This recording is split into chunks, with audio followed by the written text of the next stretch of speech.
दलीय आधारमा नाम प्राप्त भएको छ। म माननीय सदस्यलाई बोल्न समय उपलब्ध गराउँछु। माननीय नारायण काजी श्रेष्ठ, समय 30 मिनट। यसपछि माननीय अनिता देवकोटा।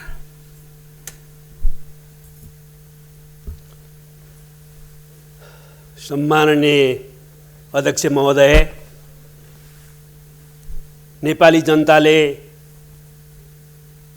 नेपालको, आफ्नो देशको, आफ्नो मातृभूमिको सम्पूर्ण भूभाग समेटिएको नक्सा प्राप्त गरेका छन् र नयाँ नक्सा अनुसार संविधानको अनुसूचीमा आवश्यक परिवर्तन गर्न सरकारले संसदमा संविधान संशोधन विधेयक पनि दर्ता गरिसकेको छ।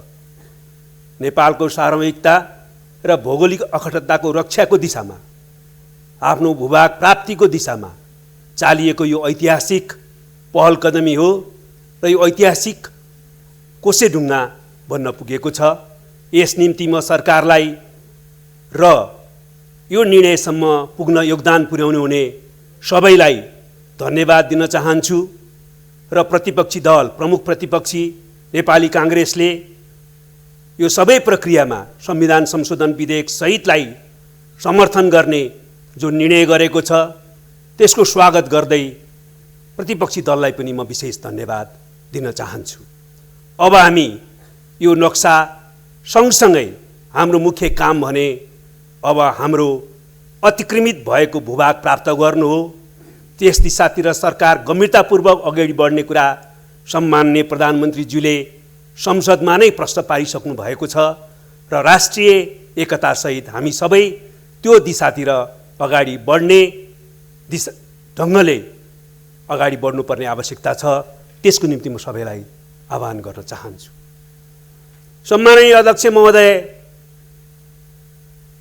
हाम्रो नेपालको सम्पूर्ण भूभाग समेटिएको नक्सा अहिले मात्रै किन प्रकाशित भयो भन्ने लाग्न सक्छ।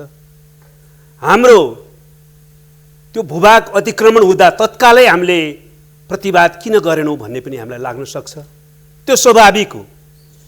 तर म सबैलाई तीनटा कुरामा ध्यान दिन अनुरोध गर्न चाहन्छु। एउटा, नेपालको कुनै पनि शासक र सरकारले सुगौली सन्धि पछाडि कुनै अर्को सन्धि वा सम्झौता गरेर नेपालको कुनै भूभाग कसैलाई दिएको छैन। यो कुरा स्पष्ट हुन म अनुरोध गर्न चाहन्छु। दोस्रो, अहिले यो लिम्पियाद्वारा, कालापानी र लिपलुक सहितको हाम्रो पश्चिमी भूभाग भारतद्वारा अतिक्रमण भएको हो। त्यो अतिक्रमित भूभाग हामीले प्राप्त गर्नु पर्दछ र अतिकृत भूभागमा भएका विदेशी सैनिक र सुरक्षाकर्मीहरू फिर्ता गरिनु पर्दछ भन्नेमा नेपालका सबै राजनीतिक पार्टीहरू, नेपालका सबै सामाजिक शक्तिहरू, नेपालका सबै देशभक्तहरू, नेपालका सम्पूर्ण जनता एक ठाउँमा छन्। आजको मुख्य आवश्यकता यो हो। त्यसैले तेस्रो कुरो जहाँसम्म छ, हाम्रा कमी कमजोरी कहाँनिर भयो होला र नक्सा चाहिँ अहिले प्रकाशित हुन पुग्यो, हामीले त्यो भूभागहरू अहिलेसम्म किन प्राप्त गर्ने ठोस पहल कदमी अगाडि बढाउन सकेनौँ होला भन्ने पीडाको अनुभूति हुनसक्छ। तर म सबै राजनीतिक पार्टीहरूलाई, सबै इतिहासविदहरूलाई, नागरिक समाजलाई र सबै बौद्धिक व्यक्तित्वहरूलाई र सबैलाई विशेष अनुरोध गर्न चाहन्छु। इतिहासको अध्ययन हामी पछाडि गर्दै गरौँला, कमजोरीको समीक्षा हामी पछाडि गर्दै गरौँला। आज भने हामी आरोप प्रत्यारोपमा लाग्ने बेला होइन। हामी सम्पूर्ण नेपालीहरू एकजितको भएर यो ऐतिहासिक पहल कदमीलाई भूमि प्राप्त गर्ने बिन्दुसम्म अगाडि बढाउन जरुरी छ। त्यसको निम्ति पनि म सबैलाई विशेष अनुरोध गर्न चाहन्छु। सम्माननीय अध्यक्षज्यू, हामी हाम्रो छिमेकी मित्र राष्ट्र भारत सहित सबैसँग कूटनीतिक वार्ता मार्फत नै हाम्रा समस्याहरू समाधान गर्न चाहन्छौँ। हाम्रो भूभाग एउटा छिमेकी मित्र राष्ट्रले किन अतिक्रमण गर्यो होला र त्यो अतिक्रमित भूभाग हामीले प्राप्त गर्नुपर्छ र हामीलाई फिर्ता गरिनुपर्छ भनेर हामीले भन्दा उल्टो हामीमाथि किन आरोप लगाइयो होला भन्ने सन्दर्भमा हामीमा कतिपय बेला आक्रोश र आवेग उत्पन्न हुन पनि सक्छ। तर म सबैलाई अनुरोध गर्न चाहन्छु, नेपालका सबै दाजुभाइ दिदीबहिनीहरूलाई, नेपालका सबै राजनीतिक पार्टी र सामाजिक शक्तिहरूलाई हामीले गम्भीरतापूर्वक आत्मसात गर्नुपर्छ। डिप्लोमेसी नै अहिलेको विश्वमा डिफेन्सको पहिलो लाइन हो। Diplomacy is the first line of defence. त्यसैले हामीले कूटनीतिक संवादद्वारा नै यो समस्याको समाधान गर्नुपर्छ र हामीले हाम्रो अतिक्रमित भूमिलाई फिर्ता गर्नुपर्छ।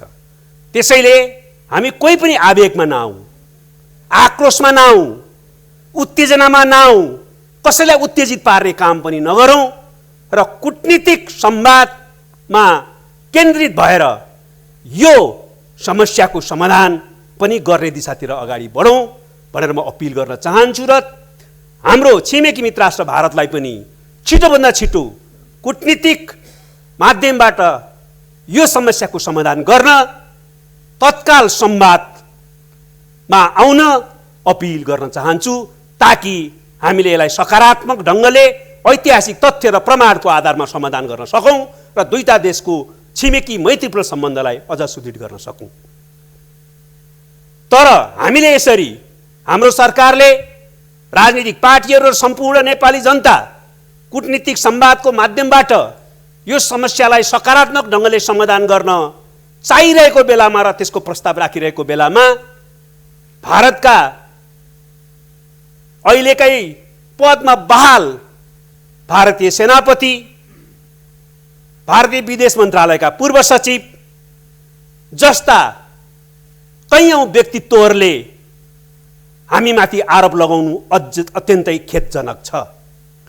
म स्मरण गराउन चाहन्छु, विश्वमा करिब करिब औँलामा गन्न सकिने देशहरू मात्रै साम्राज्यवादबाट मुक्त भएर उपनिवेश नबनिरहेको अवस्थामा त्यो देशमध्ये नेपाल पनि एउटा थियो। दक्षिण एसियामा अरू सारा उपनिवेशको शिकार भएको अवस्थामा, उपनिवेश भएको अवस्थामा हामी स्वाधीन र स्वतन्त्र देशका रूपमा रह्यौँ र शिर ठाडो गरेर अगाडि बढ्यौँ। त्यस्तो देशको जनताले आफ्नो भूमि प्राप्त गर्नका निम्ति आवाज उठाउने स्वाभाविक हुन्छ। त्यसको निम्ति उनीहरूलाई अरू कसैको उक्साहट आवश्यकता पर्दैन, कसैको आड चाहिँदैन। हामी त्यसका निम्ति सक्षम छौँ भनेर इतिहासले प्रमाणित गरिसकेको छ। त्यसैले म सबै ती मित्रहरूलाई त्यस प्रकारको गल्ती नगर्न र त्यसलाई सच्याउन अनुरोध गर्न चाहन्छु र हामीले यो कुरालाई गम्भीरतापूर्वक आत्मसात गर्नुपर्ने हुन्छ। आरोप, त्यही पनि तथ्यहीन आरोपले हाम्रो दुईटा देशको सम्बन्धलाई सुधार गर्ने कुरामा समस्या उत्पन्न गर्ने, अहिले देखा परेका समस्यालाई समाधान गर्नमा बाधा उत्पन्न गर्ने बाहेक केही पनि काम गर्दैन। त्यो दिशातिर पनि म विशेष ध्यानाकर्षण गर्न चाहन्छु। यदि सम्बन्धित व्यक्तिहरूले नसच्याएको अवस्थामा पनि भारतीय सरकारले यसलाई व्यवहारमा सच्याएर देखाउनु पर्ने आवश्यकताप्रति म ध्यानाकर्षण गर्न चाहन्छु।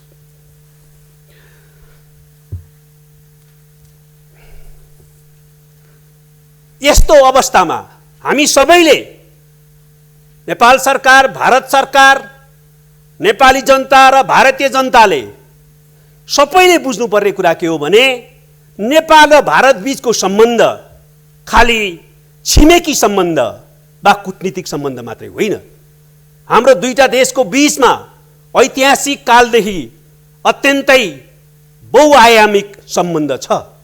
सामाजिक सांस्कृतिक सम्बन्ध छ, जनस्तरको सम्बन्ध छ र यो सम्बन्धलाई हामीले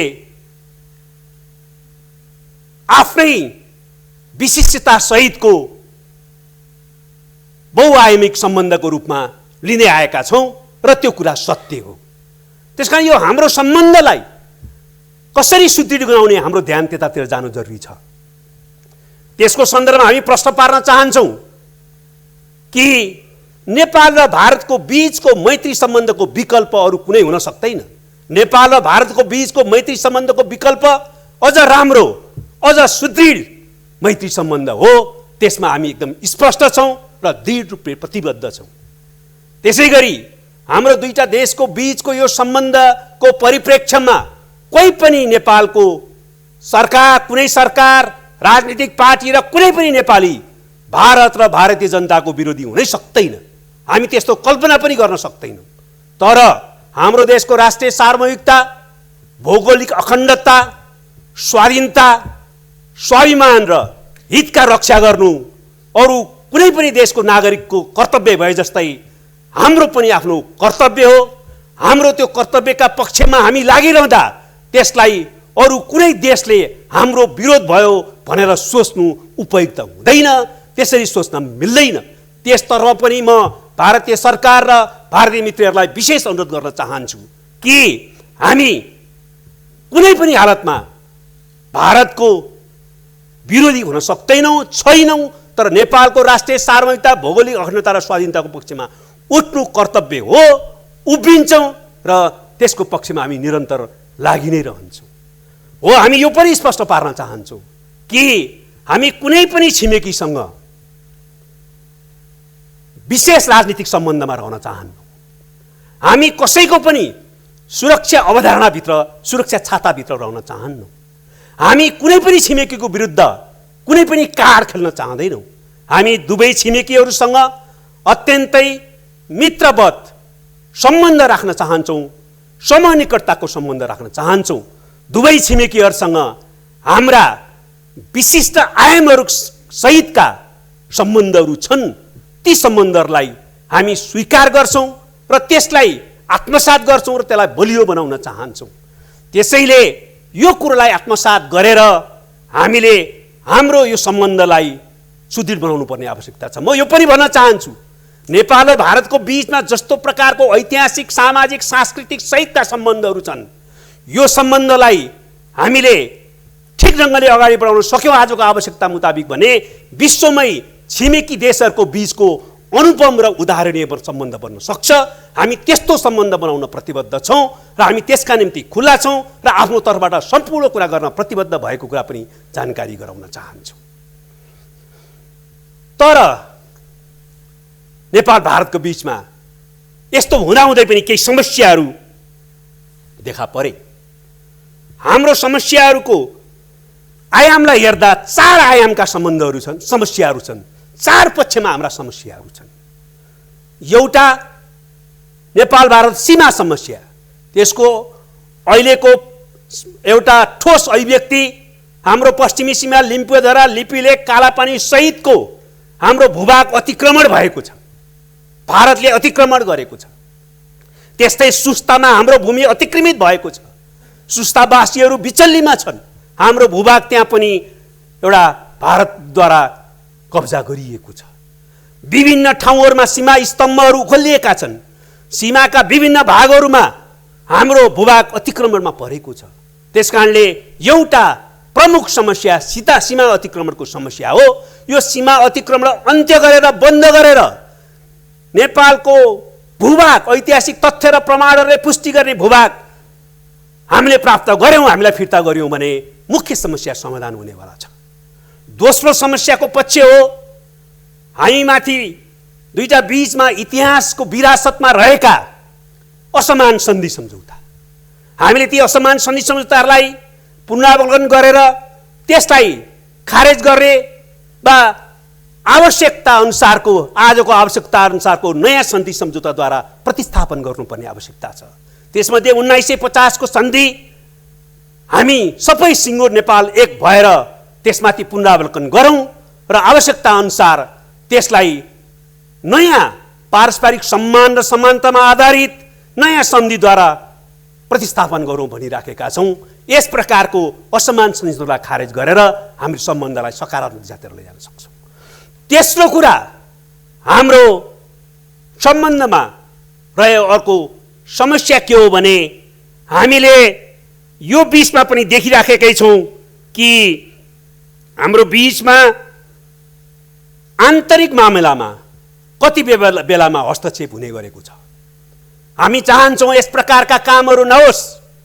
अहिले यो परिवर्तन पछाडि नयाँ संविधान जारी गरिसकेपछि नेपालको आन्तरिक मामिलामा हस्तक्षेप गर्ने प्रवृत्तिलाई हामीले पछाडि धकल्न सफल भएका छौँ र त्यसबाट देशलाई मुक्त राख्ने प्रक्रियामा छौँ। तर हामीले धकल्न नपरोस्।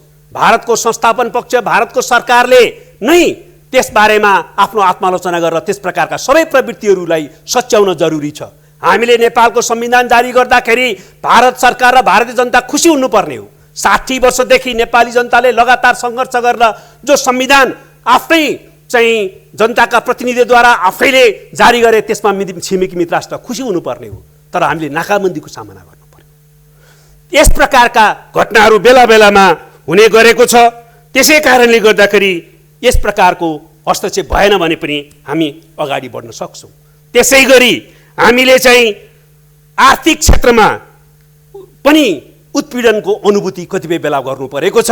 कोशी गण्डकी सम्झौताहरू र पारावान जस्तो हाम्रो आफ्नो अधिकारका सन्दर्भमा नि बेला बेला हामीले सङ्घर्ष गर्नु परेको र पारावान अधिकारका निम्ति सङ्घर्ष गर्दा कतिपय बेला नाकाबन्दी बेहोर्नु परेको स्थिति पनि छ। त्यसैले यो 4 प्रकृतिका जो समस्याहरू छन् यो समस्याहरूलाई हामीले सकारात्मक ढङ्गले समाधान गरेर नेपाल भारत सम्बन्धलाई आजको युगको आवश्यकता अनुसार सुदृढ असल छिमेकी मैत्री सम्बन्धमा बदल्न जरुरी छ र त्यो सम्भव छ।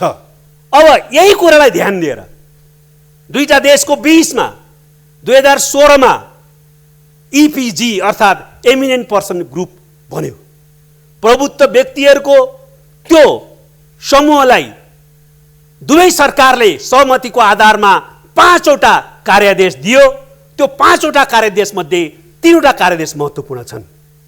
हाम्रा सम्बन्धहरूलाई आजको आवश्यकता अनुसार नयाँ उचाइमा उठाउनलाई दिएका 3टा कार्यादेश 5 वटा कार्यादेश मध्ये 3 कार्यादेशमा पहिलो हो हाम्रो सम्बन्धलाई आजको 21औं शताब्दी अनुरूप बनाउनका निम्ति सबै सन्धि सम्झौताको पुनरावलोकन गरेर कसरी त्यसलाई अगाडि बढाउने भन्ने बारेमा आवश्यक सुझाव दिने। दोस्रो हाम्रो राजनीतिक आर्थिक सामाजिक सांस्कृतिक सबै सम्बन्धहरूलाई राम्रो बनाउन र विश्वासलाई अझ सुदृढ बनाउनका निम्ति दुवै सरकारले गर्नुपर्ने उपायहरू के हुन् चाल्नुपर्ने कदमहरू के हुन् त्यसबारेमा सुझाव दिने। र तेस्रो आजको शताब्दीले माग गरे अनुसार हाम्रो सम्बन्धलाई सुदृढ बनाउनका निम्ति परिवर्तन गर्नुपर्ने बदल्नुपर्ने संरचनात्मक फ्रेमवर्क ढाँचा के हो संरचनात्मक सुधार के हो यो बारेमा सुझाव दिन इपिजी गठन गरियो र इपिजीले धेरै मेहनत गरेर सहमतिमा प्रतिवेदन तयार गर्यो। यो सहमतिको प्रतिवेदनलाई सबभन्दा पहिले भारत सरकारको तर्फबाट भारतीय प्रधानमन्त्रीले बुझ्ने समझदारी बनाइयो। तर भारतले अहिलेसम्म इपिजी प्रतिवेदन बुझेको छैन। यसले हामीलाई दुःखी बनाएको छ। हामी फेरि पनि छिटोभन्दा छिटो इपिजी प्रतिवेदन बुझ्न अनुरोध गर्न चाहन्छौँ र त्यसलाई हामी कुनै पनि बेला बुझ्न तयार छौँ र इपिजी प्रतिवेदन जो सहमतिको आधारमा तयार भएको छ त्यसलाई ग्रहण गरेर हामी टेबलमा राखौँ। टेबलमा राखेर हामी छलफल गरौँ र त्यसका सुझावहरूको आधारमा हाम्रो दुईटा देशका सम्बन्धलाई नयाँ उचाइमा लैजान पहल गरौँ। यो बारेमा पनि म विशेष अनुरोध गर्न चाहन्छु। साथसाथै म यो पनि भन्न चाहन्छु कि त्यसैले नेपाल भारत सम्बन्धका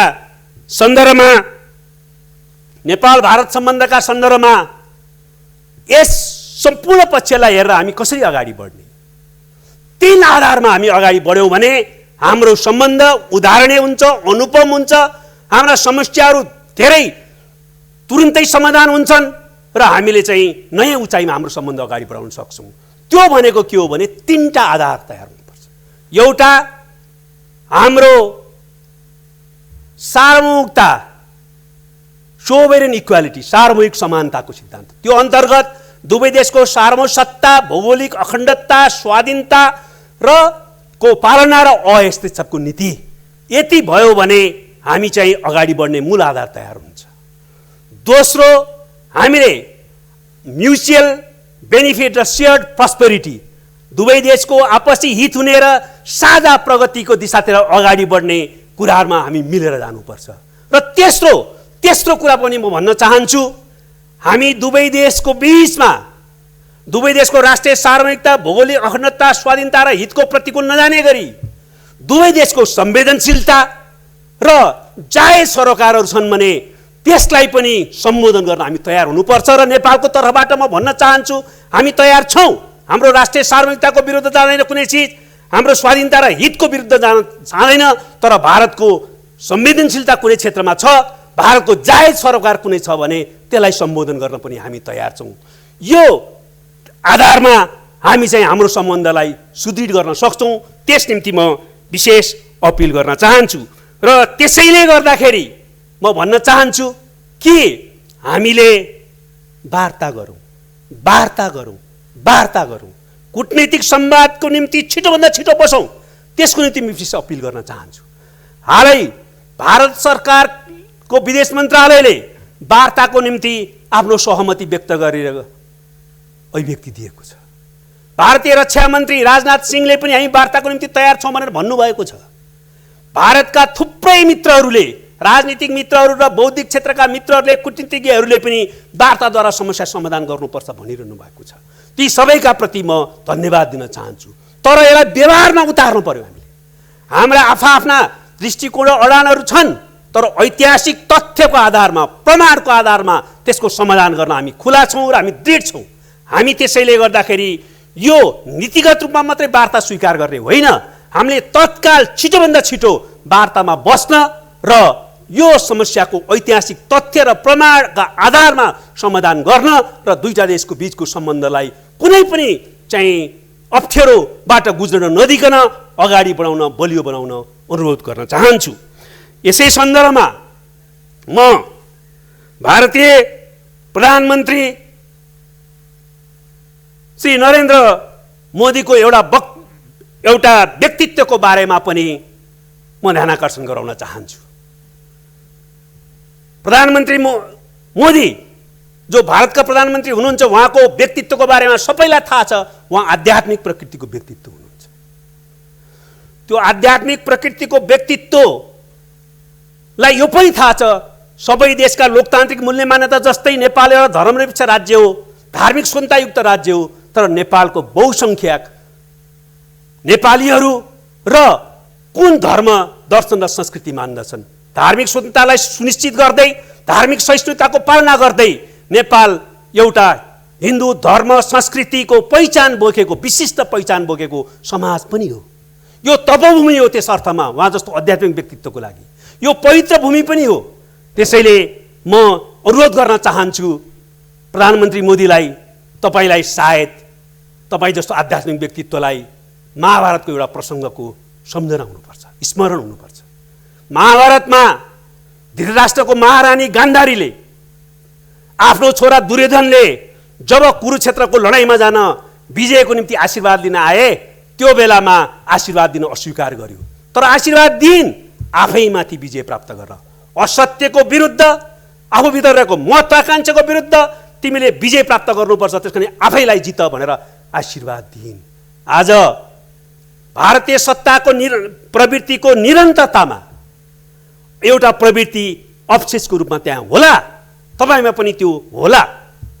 तर तपाईँले यो बेलामा पशुपतिनाथसँग, मुक्तिनाथसँग तपाईँको आध्यात्मिक प्रकृतिको व्यक्तित्वको आधारमा तपाईँले आराधना गर्नुहोस्, तपाईँले शक्ति लिनुहोस्, तपाईँले आशीर्वाद लिनुहोस् र यस्तो तपोभूमि, यस्तो पवित्र भूमिको 1 इन्च भूमि पनि हामीले लिनु हुँदैन।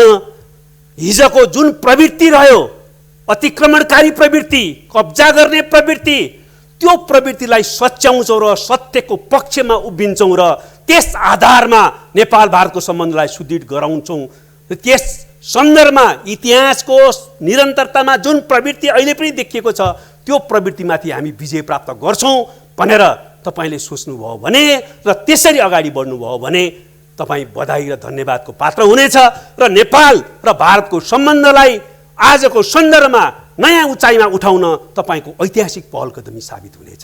म त्यसको निम्ति पनि तपाईँ जस्तो आध्यात्मिक व्यक्तित्वलाई विनम्रतापूर्वक ध्यानाकर्षण गर्न चाहन्छु र त्यसैले म सबै साथीहरूलाई भन्न चाहन्छु, हामी इतिहासका सबै समस्या टेबलमा बसेर समाधान गर्न सक्छौँ। कसैले यताउता तानतुन गरेर यसलाई अप्ठ्यारोमा लैजान प्रयत्न नगरौँ। हामीले पनि इतिहासको तथ्य र प्रमाणको आधारमा वार्ता गरेर समाधान गरौँ भनेका छौँ। त्यसमा हामी दृढ छौँ। भारतका सबै मित्रहरूलाई पनि, सरकारसहित सबैलाई यस निम्ति अनुरोध गर्न चाहन्छु। सम्माननीय अध्यक्षज्यू, नेपाल भारतको सम्बन्धलाई आज देखा परेका वा आज सिर्जना गरिएका समस्याहरूलाई समाधान गरेर नयाँ सिराबाट अगाडि बढाउने यी सम्भावनालाई पक्रन अपिल गर्दै म अर्को एउटा कुरामा पनि ध्यानाकर्षण गराउन चाहन्छु। हाम्रो उत्तरी छिमेक चीन हो। चीनसँग पनि हाम्रो असल छिमेकी मैत्रीपूर्ण सम्बन्ध छ। यसको पनि विशिष्टता सहितका आयामहरू छन्। चीनले नेपालको सार्वभौमिकता, भौगोलिक अखण्डता, स्वाधीनताको सम्मान गर्ने गरेको कारणले र नेपालको आन्तरिक मामिलामा हस्तक्षेप गर्ने प्रवृत्ति नदेखाएको कारणले चीनलाई हामीले सम्मानै गर्छौँ र चीनसँगको यो सम्बन्धलाई हामी अझ सुदृढ गर्न चाहन्छौँ। र चीन त्यस्तो मित्र हो जससँग हाम्रो उल्लेखनीय कुनै पनि प्रकारको समस्या छैनन्। असल छिमेकी मैत्रीपूर्ण सम्बन्ध छ, त्यसलाई हामी बधाई मनाउन चाहन्छौँ। तर यस सन्दर्भमा चीनलाई पनि हामी अनुरोध गर्न चाहन्छौँ, नेपालको सार्वभौमिकता र भौगोलिक अखण्डतामा जान अनजान आँच पुग्ने वा नेपालको सार्वभौमिकता र भौगोलिक अखण्डताको अतिक्रमणमा बल पुग्ने कुनै पनि काम चीनको तर्फबाट पनि हुनु हुँदैन। म ध्यानाकर्षण गराउन चाहन्छु, सन् 2015मा भारतीय प्रधानमन्त्रीको चीन भ्रमणको बेलामा जुन प्रकारको सम्झौता भारत र चीनको बीचमा भयो, त्यो सम्झौतालाई गम्भीरतापूर्वक आत्मसमीक्षा गर्न अनुरोध गर्न चाहन्छु। नेपालको लिपुलेख भएर व्यापारिक र सांस्कृतिक आदान प्रदान गर्ने भनेर जुन सम्झौता भयो, त्यो सम्झौताले नेपालको सार्वभौमिकता र भौगोलिक अखण्डताको सम्मान गर्दैन, बरु त्यसमा अतिक्रमण गर्ने प्रवृत्तिलाई नै बल पुर्याउँछ। हामीले यो कुरा त प्रष्टै बुझ्नुपर्छ कि त्यो समस्याको रूपमा भए पनि भारतले समेत औपचारिक रूपमा यो विवादित भूमि हो भनेर स्वीकार गरेको भूमि हो। त्यो भूमिमा कुनै चाहिँ सांस्कृतिक वा व्यापारिक मार्ग नै बनाउनु पर्ने हो र त्यो भूमि भएर, त्यो बाटो भएर, त्यो नाका भएर त्यस प्रकारको गतिविधि गर्ने हो भने पनि नेपालको समझदारी बिना, नेपालको सहभागिता बिना, त्रिपक्षीय समझदारी बिना त्यो हुनै सक्दैन थियो। त्यसैले म मित्रराष्ट्र चीनलाई पनि त्यो सम्झौताको बारेमा आत्मसमीक्षा गर्न, त्यसबारे आफ्नो स्थिति स्पष्ट पार्न र सच्याउनको लागि विशेष अपिल गर्न चाहन्छु।